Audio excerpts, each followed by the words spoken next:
Trump ఈ రోజు ఉదయాన్ని కూడా ఇంకొక స్టేట్మెంట్ చేశారు.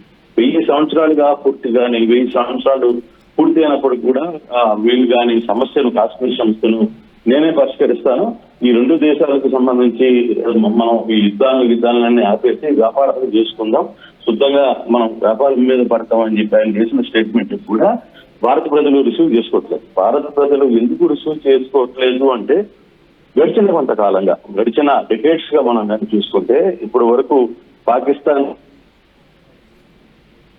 ఉగ్రవాదుల సంస్థల వల్ల ఇండియా పబ్లిక్ ఏ విధంగా నష్టపోయారు, ఎంతమంది బలిదానం అయ్యారు, ఎంతమంది ప్రాణాలు పోగొట్టుకోగలిగారు.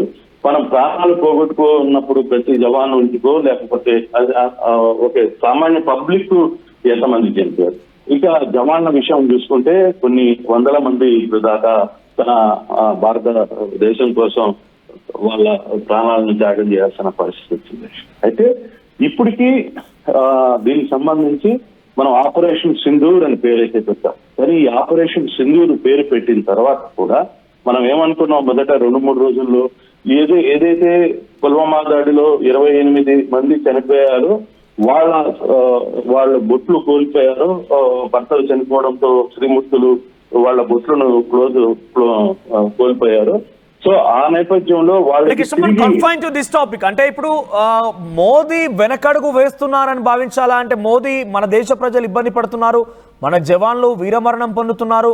సో ప్రస్తుతం ఈ సిచ్యువేషన్ లో ఈ టైంలో మనం యుద్ధం చేయడానికి ముందుకు వెళ్తున్నామని చెప్పి కొంత ఆలోచన చేస్తే ప్రపంచ దేశాలు మొత్తం కూడా డీఎస్కిలేట్ అంటున్నాయి. కాబట్టి అంటే యుద్ధాన్ని నిలిపివేయండి అని చెప్తున్నాయి. కాబట్టి ఆయన వెనకడుగు వేశారా, ఆలోచనలో పడ్డారనుకోవాలి, లేదంటే ఇంకేదైనా కొత్త ప్లాన్తో వస్తున్నారనుకోవాలా? పాకిస్తాన్ని మనం దెబ్బ కొడుతున్నాం ఓకే, కానీ ఆయన అటువైపు నుంచి వాళ్ళు ఆగడం లేదు, వాళ్ళు ఇంకా కుక్కతోక వంకరణ చందంగానే వస్తున్నారు. కాబట్టి కొంత సైలెంట్ అయిపోయి పంజా విసిరి మరి గట్టి దెబ్బ కొట్టాల ఆలోచనతో ఉన్నారు. ఎలా ఆలోచించాలి? నాకు బేసిక్ గా ఈ టాపిక్ లోనే కన్వే, ఈ టాపిక్ సంబంధించి మనం కూడా మాట్లాడుతున్నాం.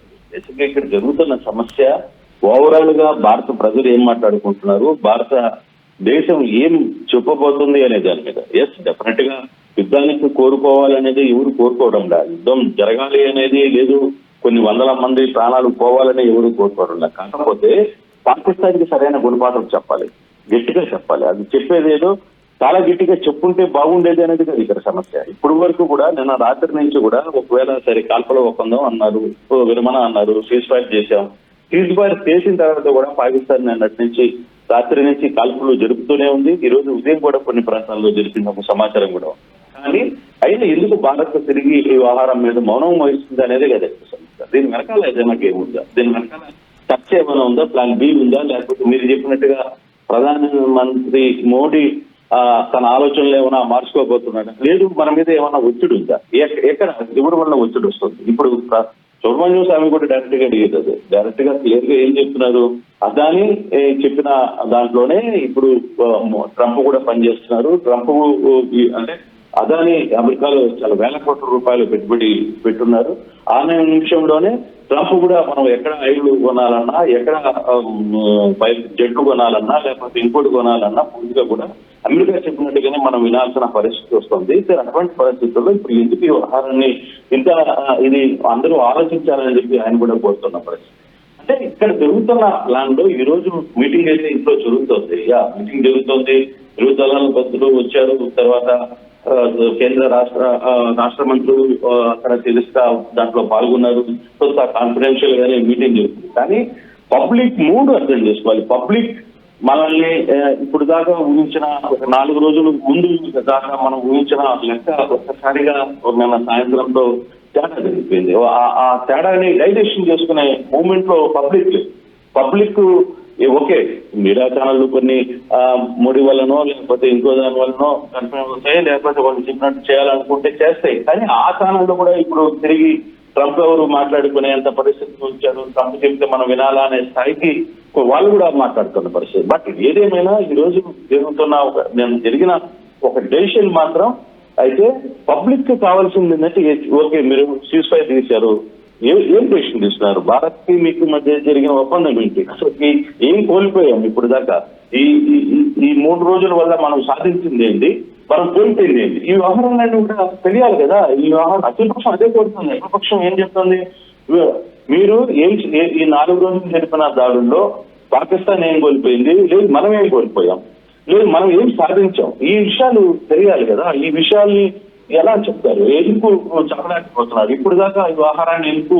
మౌనంగా ఉండాల్సిన పరిస్థితి ఉంది? ఇది ఇప్పుడు చాలా సీరియస్ గా జరుగుతున్న ఇష్యూ. ఇది చాలా కాంట్రవర్సీలోకి వెళ్తుంది, చాలా దూరం వెళ్తుంది. ప్రింట్ లాంటి ఒక పత్రిక రాసిన కొన్ని ఆర్టికల్స్ చూస్తే నిజంగానే అమెరికా ఈ వ్యవహారంలో మనకి బ్యాక్ అండ్ చేసిందా, బ్యాక్ స్టెప్ చేసిందా, మనకి కొంత వెనక నుండి మనతో బాగున్నట్టుగానే కుట్ర చేసిందా అనే కథనాలు కూడా చాలా వరకు వస్తున్నాయి.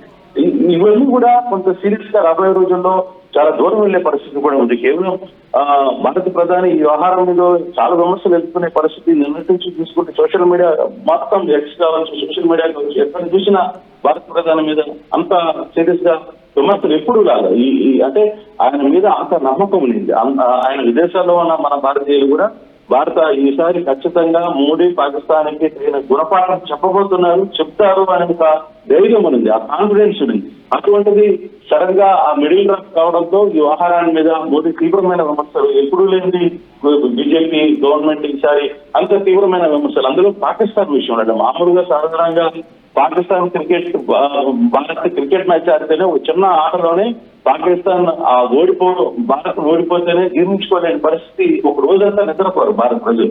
అటువంటి సిచ్యువేషన్ ఉన్న దీంట్లో ఇంత దూరం వెళ్ళిన తర్వాత ఎందుకు బ్యాక్ చేసేది అనేది చాలా సీరియస్ గా ఆలోచించుకోలేదు. మనం ఏదో మనం మాట్లాడుకునే దానికంటే కూడా భారత పబ్లిక్ ఏమంటుంది, ప్రజలు ఏం మాట్లాడుతున్నారు, ప్రజలు ఎందుకు సీరియస్ గా తీసుకుంటున్నారు, ఈ వ్యవహారం మీద ఎందుకు ఇంత విమర్శలు వస్తున్నాయి, 1971 నుంచి ఇప్పుడు దాకా ఏం జరిగింది, ఎన్నిసార్లు అటాక్లు జరిగాయి, తర్వాత 1999లో ఏం జరిగింది, వరుసగా జరుగుతున్న కార్గిల్ తర్వాత ఏం జరిగింది, ఈ ఇష్యూస్ అన్ని కూడా ప్రజలు రీబ్యాక్ చేసుకుంటున్నారు, రీకలెక్ట్ చేసుకుంటున్నారు. ఇప్పుడు మర్చిపోయిన సంఘటనలన్నింటినీ కూడా తిరిగి గుర్తుకు చేసుకునే ప్రయత్నం చేస్తున్నారు. సో ఇట్లాంటి సంఘటనలు జరుగుతున్నప్పుడు కొంత ప్రభుత్వం కూడా ఎందుకో నిన్న మాత్రం తీసుకున్న 3 డిసిషన్స్ చాలా వరకు కూడా ఇష్టం లేకనా లేకపోతే ఇష్టంతో లేదు, ఇంకొక ప్లాన్ ఆఫ్ యాక్షన్ ఉండాలి.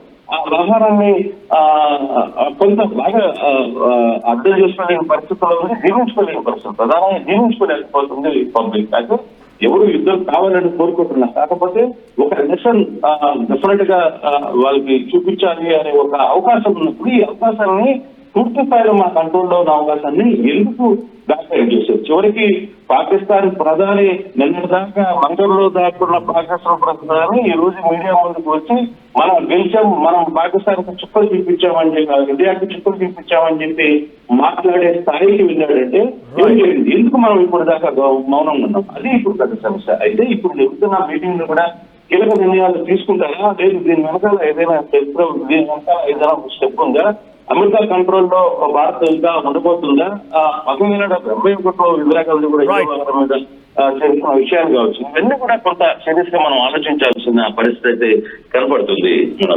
Right Krishnamohan, thank you for the update. So మొత్తం మీద మోదీ సైలెంట్ వెనుక మరొక వ్యూహం ఉందనేది పెద్ద ఎత్తున భారతదేశ ప్రజలుగా భావిస్తున్నారు. ఎందుకంటే నిన్నటి వరకు ఆపరేషన్ సింధూర్ పేరిట ఎవరైతే మహిళల నుదుటినటువంటి ఆ సింధూరాన్ని పాకిస్తాన్ ఉగ్రవాదులు భారత మహిళలకు నుదుటినటువంటి ఆ సింధూరాన్ని తుడిచివేశారో, ఆ సింధూర్ పేరుతోనే ప్రస్తుతం ఆపరేషన్ రంగంలోకి దించేసి ఉగ్రవాద స్థావరాలు మట్టుపెట్టడం, ఎయిర్ బేస్లని కుల్లగొట్టడం, పెద్ద ఎత్తున ఆయన వ్యూహాత్మకంగా భారత ఆర్మీకి ఫ్రీ హ్యాండ్ ఇచ్చేసి ముందుకు వెళ్లారు. ఇప్పుడు కాస్త ఆయన సైలెంట్ అయిపోయిన నేపథ్యంలోనే పెద్ద ఎత్తున రాజకీయంగా కూడా విమర్శలు ఎదుర్కొంటున్నారు. మోడీ అటు ట్రంప్కి సరెండర్ అయిపోయారనే రకంగా కూడా పెద్ద ఎత్తున సంచలనంగా పడింది. ఒకసారి సుబ్రమణ్యన్ స్వామి బీజేపీ ఎంపీ ట్వీట్ చూద్దాం, ఆయన ఏం చెప్పారు. So Trump decides where India should purchase oil, Trump decides from where should we purchase fighter jets, Trump decides from where, how much tariff should we impose, Trump decides whether India should allow Tesla or not, Trump decide whether India should declare a war or not. So everything is decided by Trump. Modi is surrendered to Trump అంటూ కూడా ఆయన tweet చేశారు. అంటే దీని అర్థం Trump decide చేస్తారు మనం ఎక్కడ ఆయిల్ కొనాలనేది, ట్రంప్ డిసైడ్ చేస్తారు మనం ఎక్కడ ఫైటర్ జెట్స్ కొనాలనేది, ట్రంప్ డిసైడ్ చేస్తారు మనం ఎంత టారిఫ్ విధించాలనేది, ట్రంప్ డిసైడ్ చేస్తారు మనం టెస్లాని లోపలికి మన భారతదేశంలోకి రానివ్వాలా వద్దా అనేది, ఇక ట్రంప్ డిసైడ్ చేస్తారు మనం యుద్ధానికి వెళ్ళాలా వద్దా అనేది. ఏకంగా మోదీ కాదు ట్రంపే అన్ని డిసైడ్ చేస్తున్నారు అని చెప్పి కూడా ఆయన అర్థం వచ్చేలాగా ఈ ట్వీట్ చేశారు. నిజానికి ట్రంప్ యుద్ధానికి ముగింపు పలకడం, కొంత బ్రేక్ వేయడం ఒకే ఎత్తు అయితే ఆయన పాకిస్తాన్కి సపోర్ట్ కలిగిస్తున్నారు, పాకిస్తాన్ పైన సానుభూతి వ్యక్తపరుస్తున్నారు, పాకిస్తాన్కి డబ్బులు ఇస్తున్నారు, పాకిస్తాన్కి యుద్ధ సామాగ్రి పంపిస్తున్నారు. సో ట్రంప్ యొక్క తీరుని తప్పు పట్టాల్సినపై మోదీ కూడా ట్రంప్ చెప్పిన మాట వింటూ సైలెంట్గా ఉన్నారు ఏంటి అని కూడా ఈరోజు అంతా నివ్వెరపోతున్నారు, ఆశ్చర్యపోతున్నారు. ఏదేమైనా ఒక అడుగు వెనక్కి వేసామనంటే 10 అడుగులు ముందుకు వేయడం కోసం రకమైనటువంటి ఒక సూక్తి ఎలా అయితే ఉంటుందో డెఫినెట్గా ఆ రకంగానే భావించాల్సిన అవసరం ఉంది. ఈ సమయంలో మనం భారతదేశంలో ట్రంప్ ఏం చేశాడు ఏంటని పక్కన పెడితే మనం ఎలా ముందుకు వెళ్ళాలి, ఎంత ధైర్యంగా ఉండాలి, ఎంత మనోధైర్యంతో పాకిస్తాన్ ఎదుర్కోవాలి. నిజంగా సీజ్ ఫైర్ కంటిన్యూ అవుతా ఓకే, మన పీఓకేని లేకపోతే మన నీళ్ళు మనం వాడుకోవచ్చు, ఎక్కడ పీఓకేని ఇస్తామంటే ఓకే, లేదు కాదు ఇంకా మేము ఉగ్రవాదాన్ని పెంచి పోషిస్తున్నాం, ఉగ్రవాదాన్ని మేము ఇంకా పోషిస్తాం, ఉగ్రవాదాన్ని పైన మేము ఎట్టి పరిస్థితుల్లో కూడా వెనక్కి తగ్గవ రకంగా పాకిస్తాన్ కనుక వ్యవహరించి భారత్ పైన మళ్ళీ దాడులు చేయాల్సి వస్తే డెఫినెట్గా దానికి అంతకంతకు సమాధానం చెప్పాల్సిన అవసరం ఉంది. లేదనంటే పాకిస్తాన్ మరింతగా పేటరెగిపోయే అవకాశం ఉంది. ఎందుకంటే అమెరికా కూడా ఇండైరెక్ట్గా డొనాల్డ్ ట్రంప్ లాంటి వాళ్ళు సహకారం ఇస్తున్నారు. డొనాల్డ్ ట్రంప్ ఏకంగా పాకిస్తాన్కి నేను మళ్ళీ ట్రేడ్ కొనసాగిస్తానని చెప్తున్నారు, 2 దేశాలు ఒకటే అని చెప్తున్నారు ఆయన. సో డొనాల్డ్ ట్రంప్ సపోర్ట్ ఇస్తున్న నేపథ్యంలో పాకిస్తాన్ మరింతగా కూడా పేటరెగిపోయే అవకాశం ఉంది. డొనాల్డ్ ట్రంప్ ఇండైరెక్ట్గా సపోర్ట్ ఇస్తున్నారు. దట్ ది సేమ్ టైం భారతదేశాన్ని పాకిస్తాన్ రెండిని కూడా ఒకటే అన్నట్టుగా పోలుస్తున్నారు. Bharat and Pakistan are same అంటూ కూడా సంథింగ్ ఆయన అర్థం వచ్చే రకంగా మాట్లాడుతున్నారు. ఆ పోలిక కూడా నచ్చట్లేదు. నిజంగా కనీసం మనం పాకిస్తాన్తో పోల్చుకోవాలా, పాకిస్తాన్తో మనం భారతదేశాన్ని పోల్చుకోవాలా, ఆ పాపిస్టి పాకిస్తాన్లతో మనం భారతదేశాన్ని పోల్చుకునేటువంటి ఒక దౌర్భాగ్య పరిస్థితి మనకు వచ్చిందా? కానీ ఆయన ఆ రకంగా పోలుస్తున్నారు. మరి ఎందుకు మోదీ సైలెంట్ అయ్యారనేది కాస్త ఆసక్తి రేస్తుంది. ప్రస్తుతానికైతే త్రివిధ దళాల అధిపతులతో రక్షణ మంత్రితో ఆయన భేటీ జరుపుతున్నారు. ఆయన నివాసంలో ప్రస్తుతం మోదీ ఈ యొక్క భేటీలో ఉన్నారు. సో నిన్న కూడా చాలా అందరం ఆశ్చర్యపోయే విధంగా సీజ్ ఫైర్ అనే తెర మీదకి వచ్చింది. మరి ఈ రోజు భేటీలో ఎలా ఉంటుందో చూడాలి. నిన్న సాయంత్రం వరకు ఏం జరిగింది, నిన్న అర్ధరాత్రి వరకు కూడా పాకిస్తాన్ కాల్పులు జరిగిన విషయం పైన ఆయన అంశాలను ఆరా తీస్తూనే సీజ్ ఫైర్ కనుక బ్రేక్ అయితే ఏం చేయాలనే పైన కూడా ఆయన ప్రస్తుతం వారితో భేటీ జరుపుతున్నట్టు తెలుస్తోంది. చూద్దాం మరి ఏ క్షణమైనా కూడా ఒక బిగ్గెస్ట్ వార్త మళ్ళీ బయటకు వచ్చే అవకాశం ఉంది. మీరు అందరికంటే వేగంగా అథెంటిక్ ఇన్ఫర్మేషన్ని రాబట్టాలనుకుంటే ఆర్టీవీని ఫాలో అవ్వండి, ఆర్టీవీ లైవ్ యాప్ని డౌన్లోడ్ చేసుకోండి. వార్ సంబంధించి ప్రతి అప్డేట్ కూడా మీకు అందించే ప్రయత్నం ఆర్టీవీ చేస్తోంది. సో ప్రెజెంట్ నరేంద్ర మోదీ నివాసంలో, అధికారిక నివాసంలో ఈ భేటీ జరుగుతోంది. ఈ భేటీ తాలూకు ఆ దృశ్యాన్ని ఆర్టీవీ స్క్రీన్ పైన మీరు చూస్తున్నారు. రాజ్నాథ్ సింగ్ అందులో పాల్గొన్నారు. సిడిఎస్ అనిల్ చౌహాన్, అజిత్ దోవల్, ఎన్ఎస్ఏ అజిత్ దోవల్తో పాటుగా త్రివిధ దళ అధిపతులు కూడా ఉన్నారు. సో ప్రస్తుతం ఈ భేటీ ఎక్కడికి దారి తీస్తుంది, ఎటువంటి డెసిషన్ తీసుకుంటారో చూడాలి.